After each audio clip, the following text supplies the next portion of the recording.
વડાપ્રધાન આવાસ યોજના હેઠળ ગરીબ લોકોને મકાન આપવામાં આવશે। કચ્છમાં 3 શહેરોની અંદર મકાન આપવામાં આવશે, જેમાં ભુજ, ભચાઉ અને રાપરનો સમાવેશ થાય છે, જેની અંદર ભુજમાં 3 સાઇટમાં કામ ચાલુ છે। પહેલા તબક્કામાં ભુજમાં રામદેવનગર, જૂની રાવલવાડી તથા જીઆઈડીસીમાં લગભગ 300થી વધુ મકાન વડાપ્રધાન આવાસ યોજના હેઠળ આપવામાં આવશે। સાઇટની મુલાકાતે આવેલા સાંસદ વિનોદભાઈ ચાવડા તથા નગરપતિ અશોકભાઈ હાથી અને નગરપાલિકાના ચીફ ઓફિસર મુલાકાત લીધેલી હતી અને તેમણે જણાવ્યું હતું કે આ મકાન 65 ચોરસ વારના હશે અને મકાનની અંદર લાઇટ, પાણી તથા શૌચાલયની સુવિધા પણ અરજદારોને અપાશે। કચ્છની અંદર ભુજ શહેર મધ્યે દેશના પ્રધાનમંત્રીશ્રીએ જે રીતે વડાપ્રધાન આવાસ યોજના ડિક્લેર કરી અને પહેલા પાર્ટની અંદર ભુજ શહેર મધ્યે વડાપ્રધાન આવાસ યોજનાનું કામ હાલે કાર્યરત છે। આ કામની જાળવણી હુનરશાળા કરી રહી છે, એમની ઉપર માર્ગદર્શન હુનરશાળા કરી રહી છે અને ખાસ કરીને નગરપાલિકા દ્વારા સંપૂર્ણપણે એની દેખરેખ કરવામાં આવે છે। કચ્છ જિલ્લાની વાત કરીએ તો વડાપ્રધાન આવાસ યોજનામાં પહેલા પાર્ટની અંદર 3 શહેરોને લેવામાં આવ્યા છે, ભુજ, રાપર અને ભચાઉ। એમનો સર્વે પણ ચાલુ છે, પણ મુખ્ય વાત આનંદની એ છે કે ભુજની અંદર 3 જગ્યાએ એટલે કે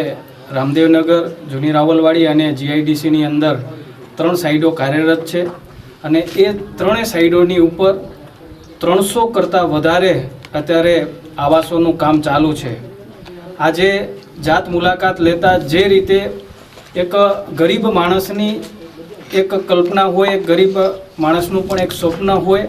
કે મારે મારું પોતાનું ઘર હોવું જોઈએ, ત્યારે આ સરકારશ્રીના પ્રયાસોથી આદરણીય મોદી સાહેબના નેતૃત્વની અંદર 65 ચોરસ વારની અંદર પોતાનું મકાન એટલે કે એક બેડરૂમ, હોલ, કિચન સાથે અને સંપૂર્ણ શૌચાલય સાથે અને લાઇટ, પાણી સાથે આ મકાન આપણે અરજદારોને અર્પણ કરીશું। અને ખાસ કરીને એના ઉપરાંત નગરપાલિકા દ્વારા રોડ, રસ્તા અને લાઇટની, પાણીની સુવિધા પણ ઉપલબ્ધ કરવામાં આવશે। ત્યારે આજે કચ્છની અંદર આપના માધ્યમથી પણ હું કહેવા માગું છું કે જે નાના માણસ હોય, ગરીબ માણસ હોય, ઝૂંપડપટ્ટીમાં રહેતો માણસ હોય અને એ લોકોની જે કલ્પનાને સ્વપ્ન હતું કે અમારું મકાન ક્યારે બનશે, ત્યારે પ્રધાનમંત્રી આવાસ યોજના અંતર્ગત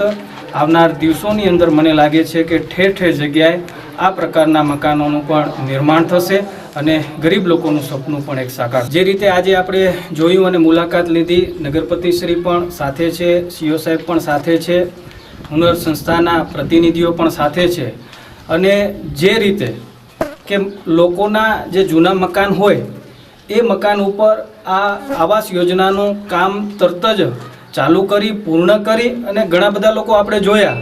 કે લોકો અંદર નિવાસ પણ કરે છે, કારણ કે એમની પાસે સ્વાભાવિક ધોરણે મકાન ન હોય ત્યારે 2, 4, 5, 6 મહિના જ્યાં સુધી મકાનનું કામ ચાલુ હોય ત્યાં સુધી અન્ય જગ્યાએ રહેવું પડે, પણ મકાનના કામ થઈ ગયા પછી તરત જ એમનું પોઝેશન પણ એમને આપી દેવામાં આવ્યું છે અને બાકીના જે મકાનોના કામ ચાલુ છે એ વહેલી તકે આપણે મકાનોનું નિર્માણ થઈ જાય અને લોકો એની અંદર નિવાસ કરવા માટે જાય એવી પણ આપણે તંત્ર પાસે અને આ સંસ્થા પાસે આશા રાખીએ। જે રીતે વાત થઈ કે ભુજની અંદર 3 સાઇડો ઉપર કુલ મળીને 300 કરતાં વધારે મકાનોનું નિર્માણ ચાલુ છે, કાર્યરત છે, એમાં 50% કામ પૂર્ણ પણ થઈ ગયા છે। આ જો 2, 4, 5 મહિનાની અંદર સંપૂર્ણ જો બધા જ 300 મકાન બની જાય તો મને લાગે છે કે આપણે બધા લોકોને એકી સાથે એક સરસ મજાનો કાર્યક્રમ પણ આપણે અહીંયા યોજી શકીએ। ભુજમાં અત્યારે સ્લમ ફ્રી સિટી બનાવવા માટેનું એક આપણું આયોજન છે કે જેમાં